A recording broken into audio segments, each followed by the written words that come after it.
So, Zeb, are you watching Game of Thrones? All right, so I feel kind of guilty because I haven't watched a single episode of any of the new stuff, but I've read all the books. Okay. So I knew everything that happened up to like season like 6, I think, maybe 5. And then I know what happens in all the new episodes because I have people spoil it for me and I'm okay with it. But Right. I really actually want to watch it because this stuff sounds really cool. Yeah.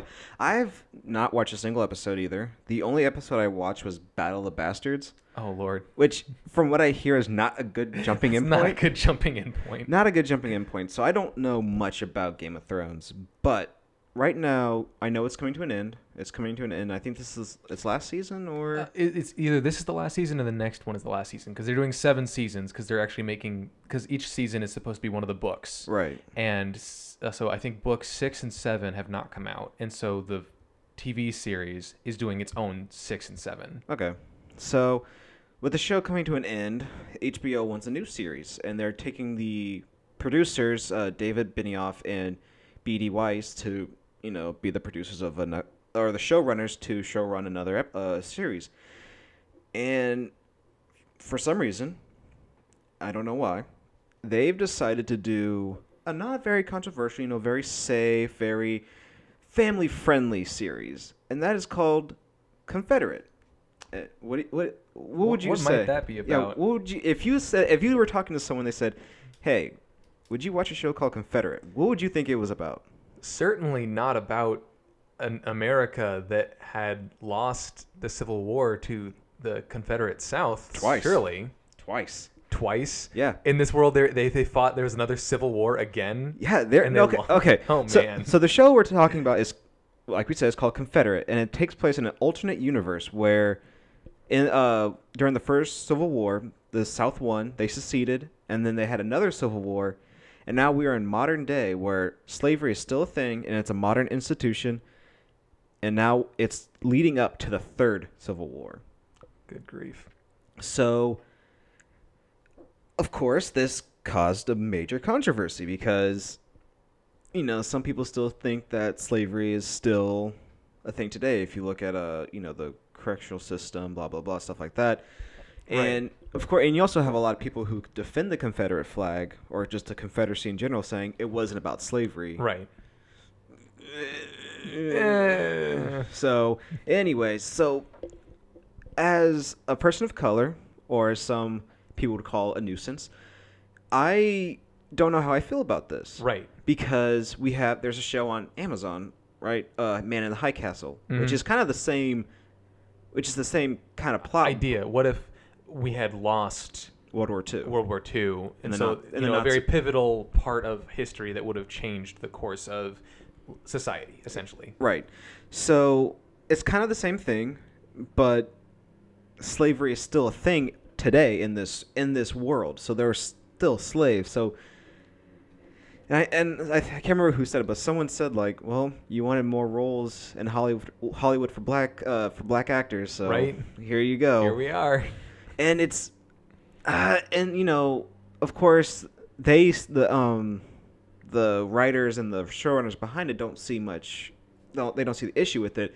They know the controversy and they understand Right. why. They know the controversy. I just want to point out how funny in a sad and just like a gut-wrenching way for a person of color it is that the picture that's underneath the headline, these two guys are come to the defense of Confederates, are two white dudes oh yeah, hanging out right there. And I'm not saying and we are looking at the Hollywood Reporter Right. website. So yeah, I'm not saying like I disagree with them. I'm not saying that they're bad guys or anything like that. I'm just saying it's kind of ironic. yeah, That of course the white guys would find no problem having a TV show about slavery continuing. right. And they had a lot of quotes about like it's how slavery was the original sin of the United States. Sure, and I just want to like lay it down right now. I'm not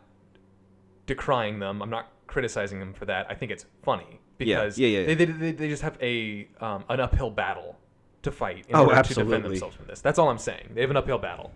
But yeah, no. From my perspective, looking at this, And so we had The Man in the High Castle, and everyone loves it. Yeah. And then we have this, and it's not even out yet, and people are not very happy about it. I'm kind of like neutral to negative. I don't know if I'd want to watch this, but at the same time, I think it's something we do need to at least talk about, such as why is it that we don't like this versus not caring so much about Man in the High Castle. And it could possibly be, and it's funny because Man in the High Castle's turning point was not as far back as Confederate's turning point, because Confederate would be in like the late 1800s, whereas Man in the High Castle was 1940s. Yeah. But I think the thing is, it isn't as fresh. Yeah. In the minds and hearts of our society. The wounds from the Civil War are still fresh, whereas any wounds from the Second World War are already healed, more or less. We don't think about them as much. And so this actually is still, I wouldn't say, I guess topical. It is still topical because, like you were saying earlier, slavery just kind of turned into a new thing, which was like, mass incarceration, chain gangs, things like that. Exactly. But, and that's the thing, like maybe we do need to look in the mirror and see something like this and think about how horrible it is in order to make sure that we don't ever do that kind of a thing. And honestly, to me, this sounds like a 1980s book. Like a dystopia, yeah. Exactly, like, a Fahrenheit, was it Fahrenheit 451. 451. Or 1984. Yeah. Or Brave New World, something like that. Yeah, so that's and, as someone, as an aspiring writer, I'm not angry. My only fear is that by doing this show, at some point you have to normalize and justify slavery. Sure, and the hope is that they come to slavery in this and make sure you look at it and go, this is not good. It will never be good. It never has been good. And a big question mark for me, at least, is that this is also a sci-fi show. It's a sci-fi drama. Well, I mean, is that like actually how they're approaching it, or is it like? Well, it like when you look at it, it says it's a sci-fi drama. I'm not sure. Oh, see. Well, no, it's sci-fi, as in I think that. Oh no, it's on HBO, so it's called a sci-fi. Maybe just Alterverses are called sci-fi just because. Maybe. Because like I'm sure that like 1984 counts as sci-fi. Yeah, because I know because because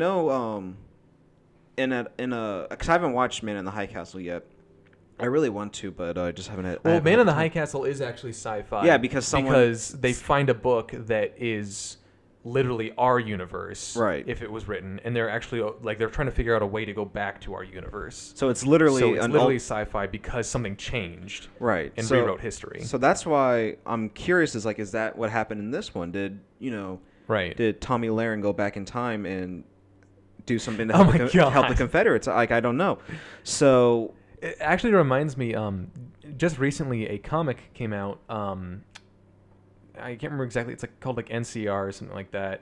And it's about California seceding from the rest of the U.S. And so it's like California gets like a militia and stuff like that and tries to fight off the feds that are trying to like crush this rebellion. Oh my. It's kind of ridiculous, but yeah, no, it's like that Alterverse kind of thing counts as sci-fi. So I think this would take a more serious tone and a more grounded and non-sci-fi tone. But just because it's an alternate universe, they're calling it sci-fi. Okay. Because, I mean, I think they would try to avoid the whole time altering because that would literally be... just Man in the High Castle all over again. Yeah, just with slavery. So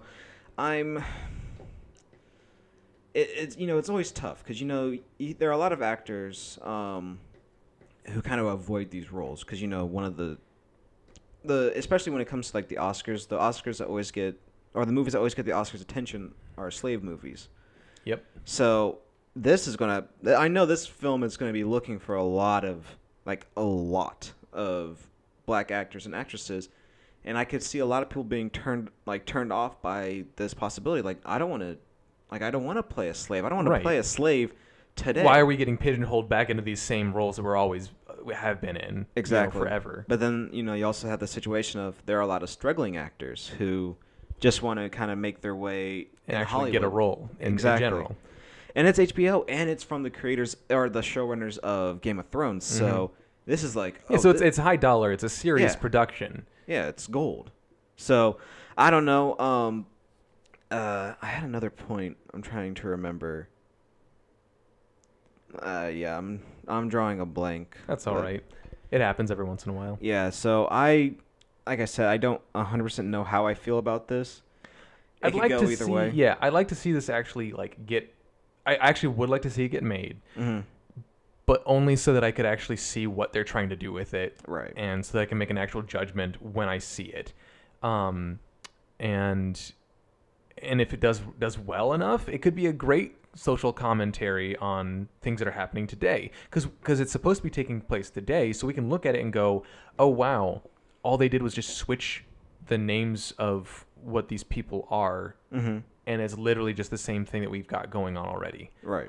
Maybe we need to change things, and maybe it would actually push more people into being like, socially progressive or something like that, or at least just try to like not make our country a fake slave state or something like that. Right. But anyway, I mean, it's up in the air. We don't know yet. Yeah, and I remember what I was going to say. Another thing I'm interested to see is where we are in this world, where they are as a society, because a lot of human improvement or discovery and technology and stuff like that was because they didn't have someone doing it for them. So I'm wondering where, like, how progressive in like technology and stuff, like how far we would be.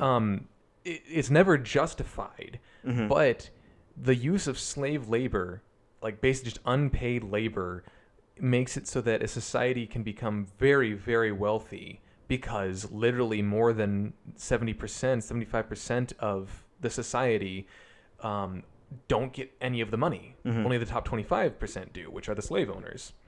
And so more than likely what we'll still see in a film or in a show like this is we'll see like the top 10% being very wealthy land and slave owners. Then there'll be about like another 10 to 15% or more that are actually very destitute, poor, broke white people, and then just tons and tons of unfree black people. Right. Because that's what it was. And a lot of people don't realize that the slaveholders were very, very much a minority wherever they were, because only the rich could actually have slaves. And while there was a huge amount of production of goods because of the slaves, and the allowance for our nation to actually grow because of that, again, not justified, there was still like a small amount of people that actually had control over them, and the rest of them were really poor. And the way that they made the poor people be complacent was to tell them that they were at least better than the people that were slaves. Right. And they're the kind of lie of, well, if slaves are free, then that means, because that's where we get what's it called, Birth of a Nation, the W.D. Griffith book and film, where it's like, well, see, this is what happens when black people are free. They just run crazy. They run rampant. They burn down towns. Because they're animals. They're animals. They're sex crazed fiends. Blah blah blah. So, I'm not sure when they haven't really what's it called? They haven't released when the movie's gonna or when the series is gonna come out. I'm interested. I'll say that, to say the least. So, hopefully it causes a conversation instead of just an immediate boycott. So, right? Because that seems like the first reaction everyone has is boycott. Usually it's it used to be boycott the show. Now it's like boycott HBO, then boycott That's Time just Warner, over the top. And then so on and so forth. I honestly believe that we need something that is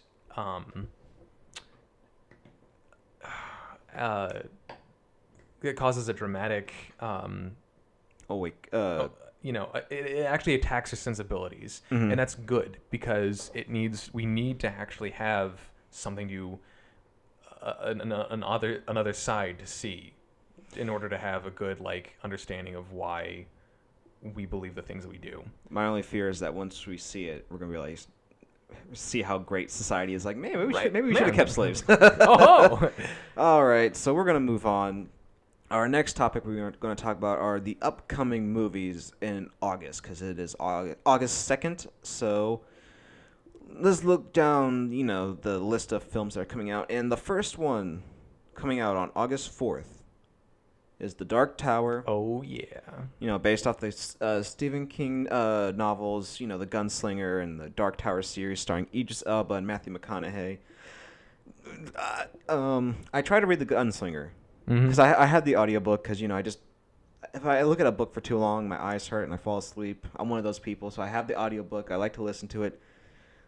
I can't remember the guy I can't remember the guy's name, but it is so boring. Like, not the book, his voice. His voice is so boring that I couldn't get through it. And I love, like, Westerns. I love weird Westerns because that's the fantasy mixed with Westerns. I love weird Westerns. So I really wanted to get into it, but it was like he was just boring, so I never got to finish it. But apparently this movie takes place like in the third book, right? Or kind of a mixture? So the first few books, this is a bit of a spoiler, but these have been out for a while, so it's not a huge spoiler, and I don't think it's even a spoiler for the movie. But the way that the Dark Tower books work is that they essentially are trying to protect the Dark Tower, which is stabilizing the world they live on. And if it falls, the world gets destroyed. But that's not the end of it. And not just our world, the worlds of all his other books. Right. So what ends up happening, though, is it actually resets everything because there's like some magic that one of the characters uses to like make things like recurve. And so it will like... There's like a time loop essentially that ends up happening, and so you'll jump around from times sometimes. So like the first few books take place when the gunslinger's like in his 30s and stuff like that, and then later on it's when he's like 12 and 15. And from what I can tell, the movie is a condensation of like the third and fourth books, something like that. Because in the first few ones, I don't think they actually go to our world.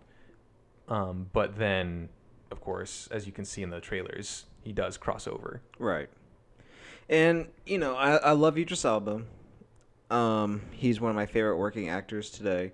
I feel like he can make any project, watchable. Even if the movie's not that great, I feel like he kind of elevates it. And I hope this is a good one because he hasn't had a lot of leading roles. Because I feel it seems like, he has that God, who else is it? It's like, who was the guy from John Carter? Taylor Kitsch? The main character? Yeah, I can't remember. I think it's Taylor Kitsch and Luke Evans, who played Dracula and Dracula Untold, where it's like they are great actors, but for some reason, every time they're in a leading role, it just doesn't work. Like they just get the worst leading roles. So I hope this is like the kind of start, because Idris Elba is one of those actors who's like, hey, who do you want to play this black superhero? Oh yeah, Idris Elba. Idris Elba, obviously. So he's one of those actors, but he's actually a really talented guy, and I hope this kind of starts. Maybe not the Dark Tower series. Like I don't think maybe this does lend to more films. Maybe, hopefully, I don't know. I haven't seen it yet, but I hope this leads to him having more high-profile roles, because I know he's done a few. Like he was really good on Luther. Have you watched any of Luther? Oh yeah, no. Yeah. Luther's amazing. So hopefully that's what this kind of leads to. And at first, because the main villain, the Man in Black, I can't remember his actual name, but at first they wanted Idris Elba or some people were saying they wanted Idris Elba to play the Man in Black, which I like Idris Elba. Yeah, it's Roland Deschain. Is that the Man in Black? Or is that the Gunslinger? Oh, well, that's the Gunslinger, I think. Or maybe it is Roland. No, I think it's because he's the son of Stephen Deschain. They're the knights of that world. Okay, the so Gunslingers. So that is the Gunslinger. Yeah, because he is the last surviving gunslinger. Because the Roland Deschain. The Man in Black has appeared in other, what's it called? Stephen King books, I believe. Yeah, because he's a world traveler. Right. So, what is It's kind of funny because Stephen King actually shows up in those books because he goes into the real world and interacts with them. Right, Randall Flagg. Randall Flagg. He's the because he's in the Eyes of the Dragon and the Stand and the Crimson King. So and I think Matthew McConaughey is actually a really good. I think he plays a really good villain because he's very like suave and doesn't look like anything is like affecting him. So hopefully he's not like too OP that you wouldn't. Because I had that kid, and I hope they don't try to do some like cop out like, oh, the kid's imagination was kills, making it the entire time, or is what kills Randall. Mm-hmm. Like I hope it is something that the gunslinger does because that's his job. Is to fend the world from the darkness. So I hope the movie works out. Like it looks cool. I love. Oh, it looks so cool. I love westerns, and so and Idris Elba. Yeah, come Idris on. Elba. So let's move on to another film that's coming out. I think it comes out on the same day, and it is Detroit. Yeah, which takes place during the riots in Detroit in 1967. Yeah, and it touches on race relations and just police brutality. Yeah, so it's a very relevant movie for today, and how it's directed by Catherine Bigelow, who did Zero Dark 30 and very other award-winning films. So hopefully this does get some recognition. Yeah, I'm kind of excited for it. I don't usually like based on a true story movies because they just twist the truth a whole lot. Mm-hmm. But hopefully something like this could at least be another way to open discussion, or at least make people understand what happened or what was happening, because a lot of people, myself included, almost never even thought about the Detroit riots. Don't even remember that they happened. I don't even remember until I watched a documentary on it. I didn't even know the LA riots ever happened. Yeah. And something like this could at least make people go, "Oh man, that's something that happened in our history. Maybe I'll look up on it and find some more out about it." Right. And honestly, from the trailer I saw, it looked like it's going to be good. It's very tense, and because the main characters are just some college kids, something like that. They're a band, and they were at this kind of hotel. It was like an underground hotel bar kind of thing that was illegal. Right. And it's all started because one of the guys has a pop gun. Yeah, or it was like a race starter gun, and he was pretending he shot his friend as a joke. And they thought, and the police that were outside the building thought there was a sniper, and they were trying to figure out what was going on. It just turned out that one of the police officers was extremely racist, and from a lot happens. And from what I've heard from other critics who reviewed it, they said this film is so hard to get through. Oh, I'm sure. Not because it's bad or slow. They said it's so tense and uncomfortable that it sticks with you for a couple of days. That's just from what I've heard, and I'm really excited to see how it goes, because it has a John Boyega in it, who's in Star Wars. Yeah, Finn from Star Wars. So he's not taking the other route that other actors went through when they did Star Wars, where they just Star Wars, Star Wars, Star Wars. Right. He's trying to branch out because he's also doing Pacific Rim Uprising. Oh, I can't wait for that. Yeah. So moving on from Detroit, let's see what else is coming on. There are a lot of films coming out, but none that I'm too interested in. Annabelle the Creation, finding out where Annabelle came from. Right. Any interest in that? Not a whole lot. Honestly, I didn't even see the first Annabelle. Mm-hmm. I've never seen a movie with Annabelle in it. I don't look. Okay, I'm not religious. All right. Not very. I'm not very religious. I don't mess with demons. I don't mess with Ouija boards. I went to the bookstore the other day and I saw a Ouija board. I was like, nope. Step away. Nope. Because I look, because when you look at Ouija, you're like, ooh, what's Ouija? Ouija. Yeah, that's when I first saw that. I was like, Ouija? What's Ouija? And then you're like, nope, Ouija board. Walked away. Yeah. I don't. Again, not religious, but I do not mess with the possibility of summoning demons. Nope, that's for a high school white girl sleepover. They can do that all they want. Me, no. Forget that. So there's another one. There's a indie film coming out, Ingrid Goes West, which stars Aubrey Plaza.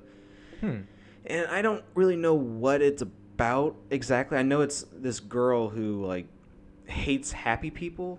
Fun. Like she'll follow people on like Instagram and see how happy they are. And like one girl, she was following her wedding. She went to the wedding and like pepper sprayed the bride. Holy crap. Like I don't know if she knew her or not. And then she starts following this other girl who lives in California who's like living the perfect life.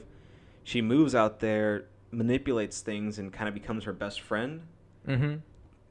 Just to mess with her. We don't know what her goals are. She's like, you don't know if she's like in love with her or just infatuated with her happiness. Like, I don't know. It's kind of crazy, but I'm interested. Let's see, and that comes out on the 11th. Yeah, the 11th, and let's see. Oh man. So on August 18th is The Hitman's Bodyguard. I'm so excited for this movie. Which stars Ryan Reynolds and Samuel Jackson. Sammy J. Where Samuel Jackson plays the world's like greatest or the most notorious bounty or hitman, and he has information on like a politician or whatever, and so he becomes wanted, and then he has to hire another hitman to be his bodyguard, which is Ryan Reynolds. And it's just like this kind of back and forth. And the reason why I'm excited about it is because they play the Whitney Houston song, because she did the film with Kevin Costner, The Bodyguard. Right. And the first poster for the movie is a recreation of The Bodyguard. So it's like Ryan Reynolds running with Samuel Jackson in his arms. It's amazing, and that's how they should really keep marketing this film. It's like, hey, did you like The Bodyguard back in the day? Well, you'll love the Hitman's Bodyguard. So I'm actually kind of excited. It looks like a fun action comedy. Of course it's rated R, so you get Sam Jackson to slinging all kinds of obscenities. Like there's a line where he's like, where Ryan Reynolds is like, this guy over here ruined the word motherfucker. Like he ruined it. Like it's like, wow, that's really right. That's meta. That's a really meta joke right there. So I'm excited for that because it looks like I love fun action movies. So we'll see where that goes. Hopefully it's it's good. Yeah, or at least fun. One of the two. And honestly, like Ryan Reynolds is just I just love the way that he throws comedy out there. So he's already like really like making this one made me want to see it. And then Sammy Jackson just being Sammy Jackson. Yeah. Come on, you can't go wrong. He was Ryan Reynolds was another kind of actor who was like really good in a lot of stuff, but kind of just had a lot of hit and misses. Oh yeah. But especially after Deadpool, I think he's like in his stride now. Yeah. Which I will say this, I don't defend Green Lantern a lot, but he was the best part of Green Lantern. Pretty much. He was a pretty good Hal Jordan. If he came back, I would have been pretty happy about it. Like everyone was like, "Oh, that movie's so unwatchable." No, it's not because of Ryan Reynolds. He made it watchable. He was the one I was able to be like, "Okay, I'm watching him all the way to the end." Right. Everything else, the casting of that movie was actually really good. Mark Strong as Sinestro, Michael Clark Duncan, rest in peace, as Kilowog, even better. But yeah, so, and then also on the 18th we are getting Lucky Logan. Logan Lucky. Logan, what did I say? Lucky Logan? Yeah. Lucky Logan sounds better than Logan Lucky. Right. Anyway, so this one is it's a heist film of like two hillbillies played by Channing Tatum and Adam Driver. Another Star Wars guy that goes to do something other than Star Wars. Exactly. Star Wars. He's a one-armed bartender and... Driver's a one-armed bartender and Tatum is got a limp. He's got a gimp leg. Yeah, and he's like a construction worker or something. Yeah. And, he just got fired. They're poor, I guess. They're living in a trailer. They're poor. So I don't know why they decided, like, oh, we're going to rob the Charlotte Motor races or whatever. Well, from what I can tell, I think they actually were already, like, criminals-ish up to that point. But, yeah, they decide, we're going to rob the biggest, like, NASCAR get-together of the year. Yeah. And we've got to, like, we're going to do this. And so it's done by the director of like Ocean's 11, 12, and 13. And, like, Magic Mike. Magic Mike. That's why Channing Tatum's there. Yeah. But like the thing that struck me the most about the trailer was Daniel frickin' Craig. Which I Holy loved. crap. It's so great because, look, the only thing you hear from Daniel Craig is he's either doing a James Bond film or he's talking about how much he hates doing James Bond. Right. And then you got the girl with the dragon tattoo. So he's always very, very earnest. Serious and earnest, yeah. So seeing him in this makes me so happy because, one, he has the weirdest country accent. He's like, I am incarcerated. Like, right? I'm so excited to see him in this because he looks like he's bleach blonde and has all these crazy crazy tattoos. He looks like he's having so much fun. Mm-hmm. Like an unsavory amount of fun. Like he's I never would have thought to see Daniel Craig in a comic role. Yeah. And just from the trailer, I'm like, I love his mannerisms. I love the way he does things. Like at one point, he's in the back of a car. One of the main character women is driving the car. He's like, "I'm going to undress myself. Don't look." And then she like looks in the mirror a little bit. And he's like, "I said don't look." Peek. Yeah. So I'm excited about it. It looks. Well, I'm not excited about it, but I'm interested in it because it looks like a lot of fun. And yeah, honestly, I want another Oceans movie. And even if this is like Hillbilly Oceans, I still want it. So badly. And you got the hillbilly hackers. Like, I know everything about computers. Seth MacFarlane just pops up in it. Right. I kind of like that. I like Seth MacFarlane. Oh, I love him as an actor. He's a great actor. Yeah, he's really funny. I'm actually really excited about his TV show coming out for Fox. The spoof of Star Trek. Oh yeah, like the Star Oswald Captain or something like that. Yeah, something like that. So I'm excited for that. Let's see, another one that's coming out. It's a independent film called Gook, which Gook, Gook is the term. Right, Gook. It's a derogatory term for Asian, Koreans mostly. Yeah, well, it'd be like Korean and Vietnamese. Yeah, and it kind of speaking of the Detroit riots, this takes place during the LA riots with Rodney King being getting beat with an inch of his life, and then the cops being acquitted, and one of the things that people don't realize is not the the African American community wasn't the only ones that got hit. It was also the Asian community because they had a lot of department stores, and this one is kind of based on true events because Justin Chun, who is the main lead and the director of this film, his family had a department store, and one of the things he talked about has how he never saw his dad during the riots because his dad was on the roof weapons with his like family defending it against looters. Exactly. So and that's kind of what the film takes place is him and his brother, played by David So. And if you know who David So is, he's a YouTube comedian. He has a YouTube channel called David So Comedy, and that's how I heard about this film is because I'm a fan of David So's. Mm-hmm. So I'm interested in it because it's an independent film, not about white people. It's about a Korean American. So I love the different kind of diversity. You have a lot of African Americans in it as well, and it's just a different perspective because we heard when we see the LA riots, we see it affecting the black community. Yeah, we see the black community, we see the police, stuff like that, but we don't usually see the rest of society that actually more than just black people live there. Exactly.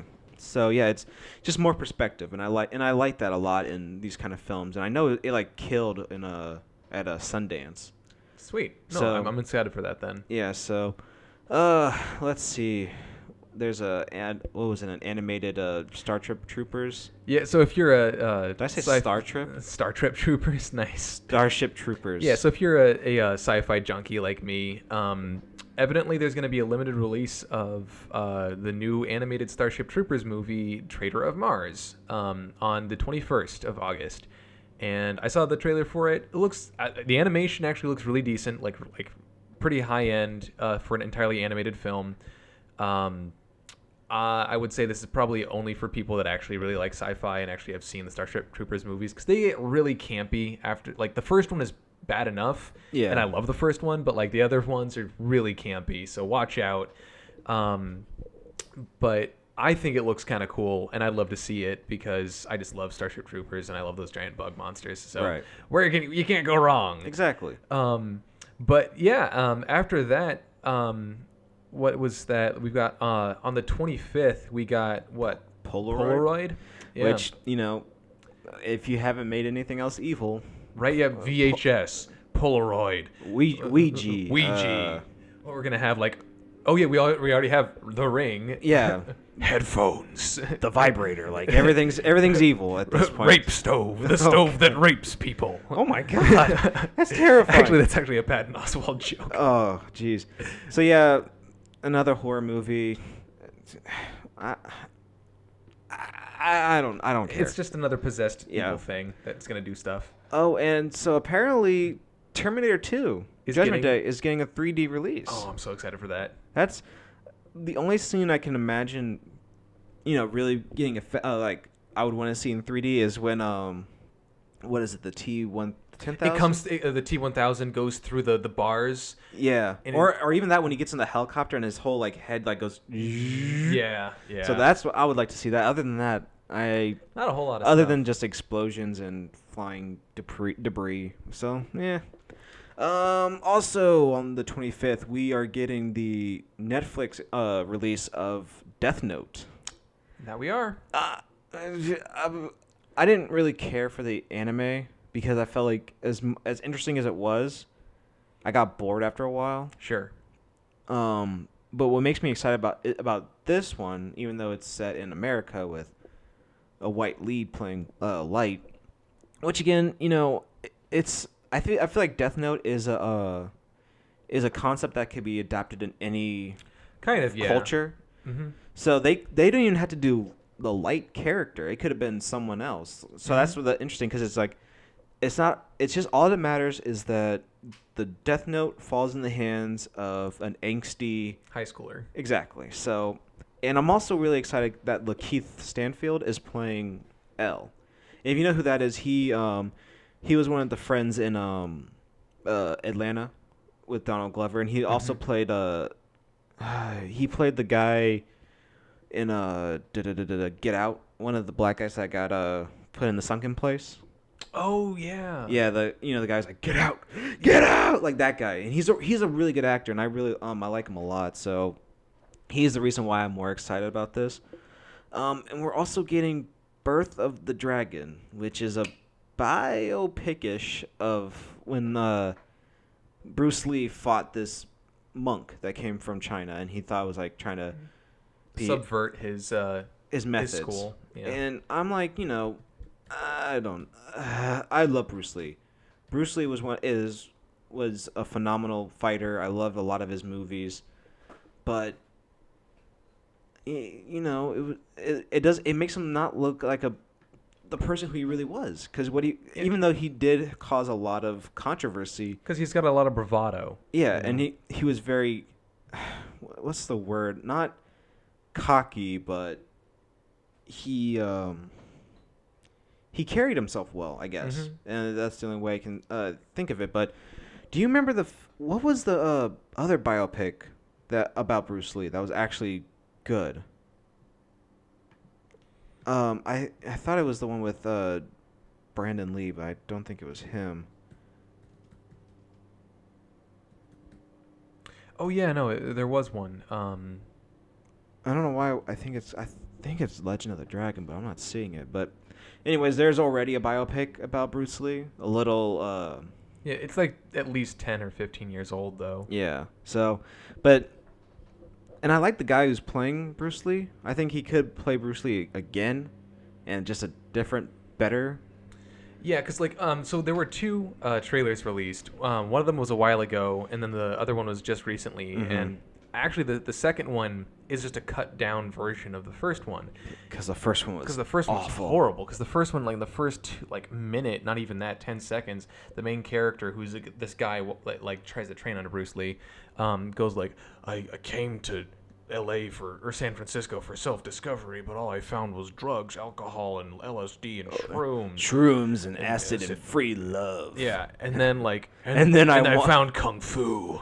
Which you're just I hate this movie already. That line right there just kills it. Then I wandered in the Chinatown and I discovered kung fu.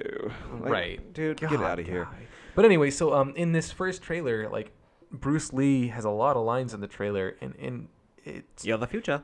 Yeah. Or I'm the future. You're the past. yeah, and he just is such an ass the entire time. Yeah. Like, I know, like I said earlier, Bruce Lee had a lot of bravado, but he also was trained in the traditional way of martial arts, which was a lot of like holding yourself, keeping a center, being calm and stuff like that. Because honestly, like, look at his movies. Does he like mocks people using his body language, not by going, "I'm better than you." Ha ha. It was he would just be super calm, not do anything. You fight him, he knocks you back, and then like raises an eyebrow and smirks, going, "I knew you were gonna do that. I got you now." And and the really cool thing about Bruce Lee, and a lot of people may not know, is because he's actually the kind of the father of MMA, because he's the one who started mixing a lot of different martial arts, and he was kind of the one who birthed that. So, he didn't have the suave or the actual confidence. I think that's the what I was looking. Instead of being like arrogant and cocky, he was confident in who he was, and so I don't know. Maybe this movie might redeem that or make him into that later on, and it starts him being like a cocky asshole. Yeah, but I don't know. We'll see. And so that'll end that. And now we are going to talk about trigger movies. Now, if you don't know what a trigger movie is, it's a movie that all you have to do is say the title, and someone in the room will have like a reaction to it, just like go off about how horrible it is. And so I've got a at least 10 movies long list. So I'll go off one, please, and then Addison will do one. So my first one is one that some people swear up and down does not even exist. It is Indiana Jones and the Kingdom of the Crystal Skull. Ah, yes. That's a trigger movie right there. The thing is, I still love Harrison Ford. There are plenty of moments in this movie where Harrison Ford is still Indy, and it's going great, and the chick that plays Marion is in there from the first Indiana Jones movie, and I loved it. And actually, looking back, Shia LaBeouf isn't even that bad in it. Mm-hmm. He's just not great. And the movie sets up for him to be the next Indy, and I'm like, no, stop that, right there. And also, the aliens was just like, could we not, please? And you know what's funny? A lot of people try to compare the scene where he gets in the refrigerator and like survives a nuclear bomb. Well, yeah, there's that too. And then they compare that to like the scene in Temple of Doom when he gets in the raft and jumps out of a plane, and slides down a mountain. So you kind of have that. You honestly could do that though. It's like people have it's a wingsuit essentially. It's just a huge wingsuit that he jumps out of the plane in. Granted, maybe not from the height, but he was also on a snow-covered mountain, and the snow would also take his impact a bit. I'm nerding out a little bit too much about that, but I understand where you're coming from. Yes, I mean I don't agree with that statement, but yeah, that's what some people say. Like, how can you believe that? You can't believe that, but he jumped out of a plane in a raft. It's like. It's just because it's actually plausible. That movie was already like so. Yeah, it's a train wreck. Like the ants that eat everybody. God, that was ugh. But anyway, so that's my first trigger movie. Mm-hmm. Addison, what's yours? I think we've talked about this before, and my trigger movie is, of course, and will always be Dragon Ball Evolution. Oh man! Like, as if Dragon Ball Z doesn't have enough issues as it is, plot-wise, story-wise. Mm-hmm. This does not help at all. And this is one of those like times where I don't want to see what's it called, anime to live action. Oh yeah. Because of a movie like this, because you can't take a show that has so many episodes with so many different storylines with so many different characters. You can't make that and try to condense it into one 2-hour movie. Yeah, that's why can't happen. Dragon Ball Z, Naruto, Bleach, not One Piece. Like there's like those really big Shonen Jump shows. Yeah, just don't or do it. anime. Yeah, you can't condense it, and it was so off base that you had character names, which they didn't even act like they're freaking characters exactly. at all. And like the storylines just didn't make sense, and it was just awful. And like it didn't even have the fun. Like when you watch Dragon Ball Z at a story point, you're like, okay, this is a little weird, but it's at least a lot of fun. Mm-hmm. There was no fun in this. The main lead, I don't remember his name, just wasn't. He's a very forgettable actor. 'Cause Exactly. He just didn't do anything afterwards. And then you have the writer, because if you go back to one of our old episodes, we talked about Ben Ramsey, who he admitted like I just needed a paycheck. Right. Like, I wrote this because I'm a struggling writer, and they offered me money, so I wrote whatever I could. And he did his apology, and I get it, but still, But still, it's a disservice to the fans. exactly. So that's one of my trigger movies, and there's no like coming back from that. So Right. So what's another one for you, Zeb? So another one for me is I actually enjoyed the book series. I know some people like don't, just because the writer is a horrible, evil, not very very arrogant, mean person. But I love the Aragon series, and that movie, that movie hurts so bad, Dude, at the end when it's like, it's Galbatorix, and he's just there, and it's just like, but that's not even, they don't even see the dude until like 3 books in. Oh my god! And I love the fact that he moves like a maybe 5 foot or just like a 3 foot across banner, pulls it down, and then out of nowhere, dragon heads comes out. Like, where was he hiding? Like, Right? I was just like, where am I hiding? And he pulls it down, just. It's so that movie stupid. That movie was garbage. It's so stupid. And that was such a. I remember as a kid, everyone was talking about Aragon, the series. Yeah, and I hate it because in Aragon, the book series, Aragon's not my favorite character. His brother is, or cousin rather. And like, dude, I wanted because in the second and third books, that his brother Roran or cousin Roran has like a hammer, and he's just beating the crud out of bad guys with it and being awesome and like a tactical genius and all this stuff, while Aragon's being like, I'm a half elf now, woo. But like, we're never gonna see that. Yeah. Because the first movie flopped so bad and didn't do it right. Unless, maybe How to Train Your Dragon. Maybe that was like this is the closest thing you're gonna get to Aragon. I love How You Train Your Dragon. Oh, so do I. It's so fun. I'm actually gonna do another one real fast because you just reminded me. Okay. The Golden Compass.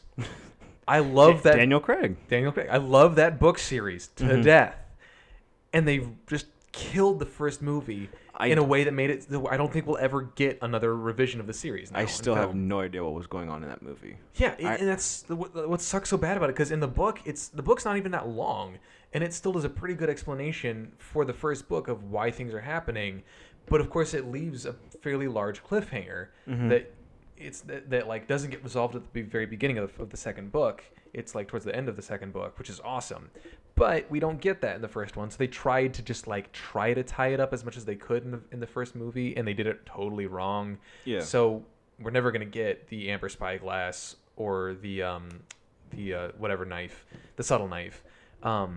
So it just sucks because it could have been something fantastic, and instead we got hot garbage. Yeah. And, speaking of books, another one for me is the Percy Jackson series. Yep. Yeah, because the books were, you know what? I like the books, and a lot of people said they didn't like them because they were written very juvenile. But if you think about it, they are coming from the mind of a 12-year-old with ADHD, who has a chip on his shoulder. So that actually makes a lot of sense that the book would have like a juvenile tone to it. And I like the books a lot. I flew through the series really fast, and all the 20,000 spin-offs it has. But the movies were so bad, and it made me angry because they had Chris Columbus direct it. He did the first 2 Harry Potter movies. So you're like, okay, he's done these book adaptations before, so this one's gonna be great. Man, it was so bad. And like they just altered the storyline to almost a point where it wasn't even the same story.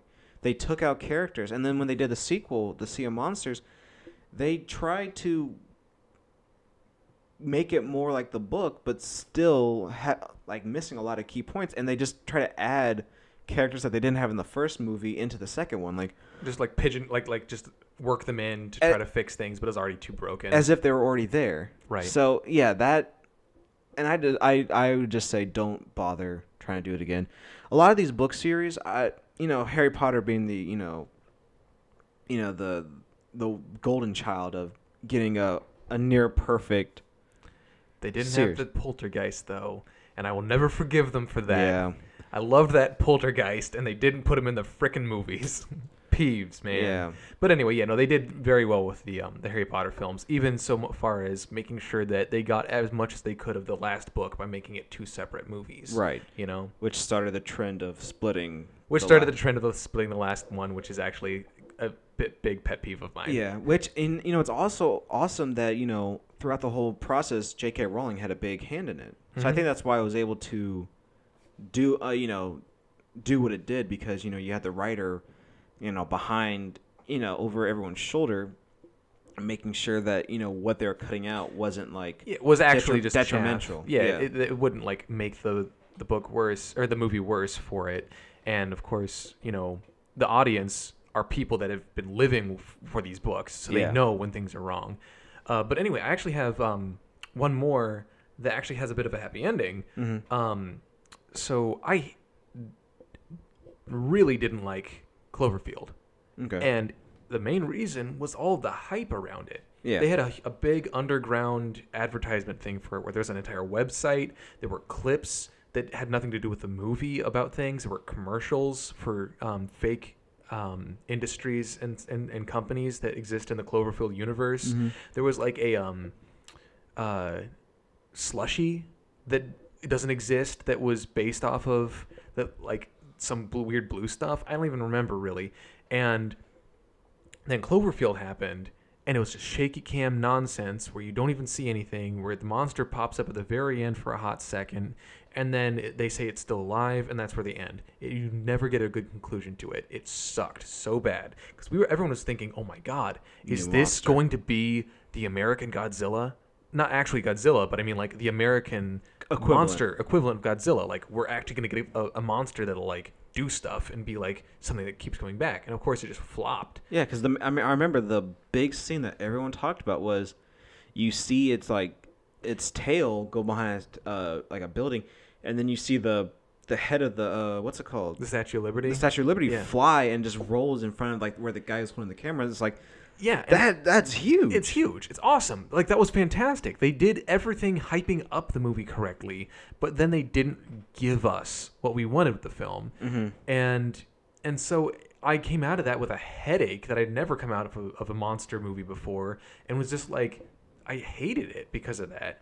But then we get its spiritual successor, 10 Cloverfield Lane, which is essentially the same crew, and it's like so much better. Like everything that Cloverfield did wrong, 10 Cloverfield Lane did right. Perfectly right.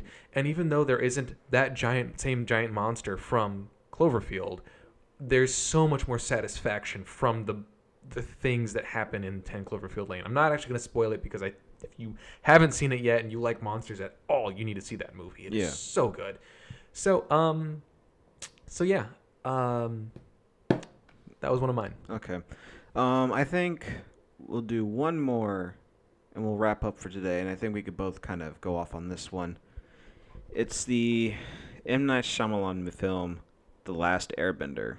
Oh dear. See, I was not gonna mention that one, but now that you have, yeah, you're triggered. Oh God. Because I was going to kind of avoid the obvious ones like Last Airbender and Dragon Ball Z, because of course, like anyone who watched even a few episodes of these shows would understand how horrible the movies were. But you know what? I'm triggered, and you know what? I'll also say before we get into the Last Airbender, I'm not even gonna say I'm triggered by like the other usuals like Batman and Robin. Sure. I'm not triggered by that anymore because even though I'm not the biggest Nolan Batman film fan, it's still made up for the 7-year like gap there was when. And what I will say, in slight defense, not entirely defense, of those 90s Batman films that were just not great at all, is that they were still trying to do things on their own. They weren't trying to be an adaptation of a story or anything like that. They were literally just, here's some Batman characters. And honestly, most of the villains were basically those villains to a great extent. Like the Riddler, Jim Carrey's Riddler was not. And neither was Two-Face was so off base. Neither was Two-Face. That one, what was that, Forever? Yeah. That one is bad. Yeah. I'm not going to defend Forever at all. It's because what ended up happening was everyone saw Jack Nicholson's Joker and was like, and we got to play like that. That's all Batman villains, right? No.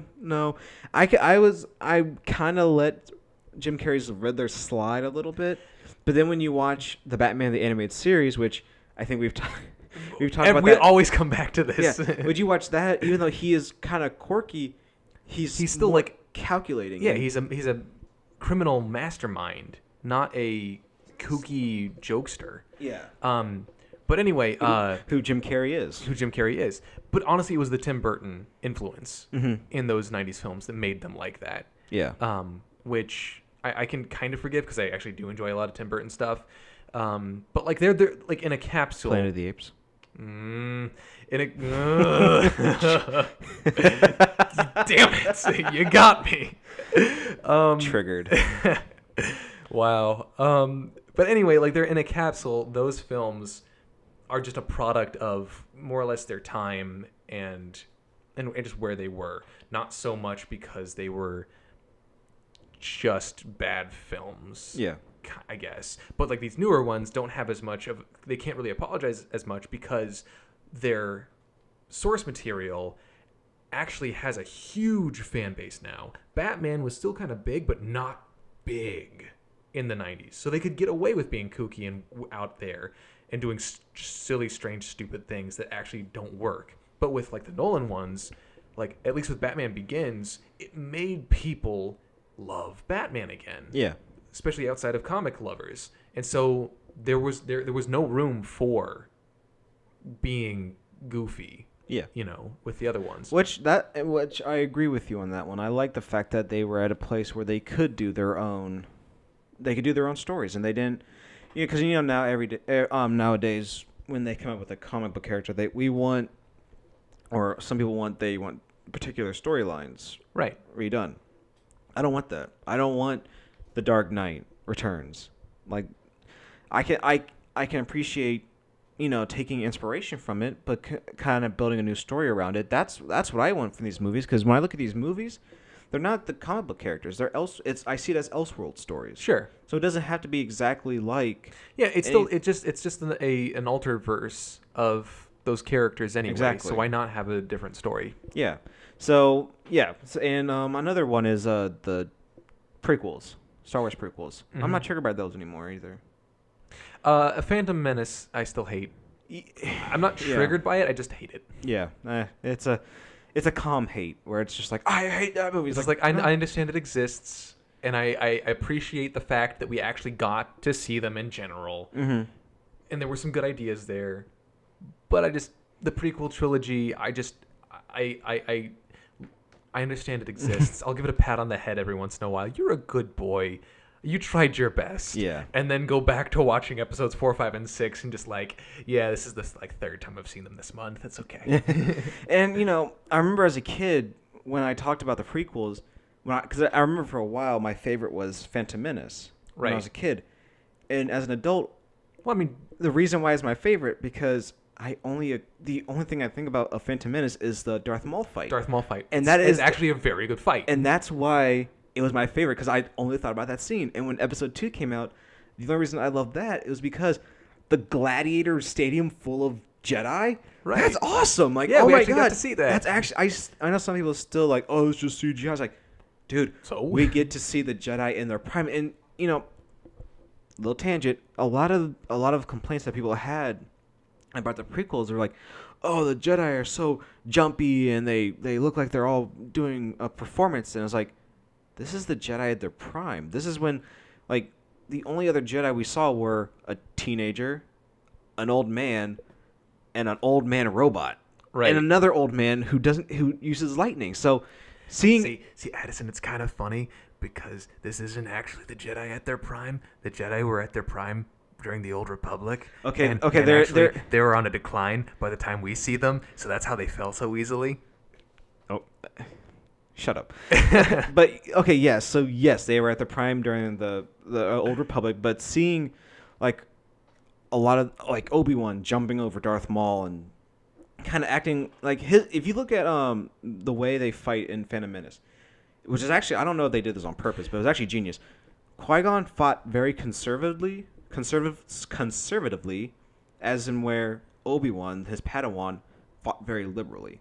Like aggressively. Yeah, more like very wide swings, very kind of, because remember, the first thing he does is jump over. He jumps over him. And so, again, I don't know if that was on purpose or not, but that's why I really like that scene. And then, episode 3 was... You got like different styles of fighting. Exactly. Whereas in like episode 3, I felt like everyone fought the same. Yeah. Except for like maybe like Yoda and Palpatine. Palpatine actually, that's one of my things about episode 3.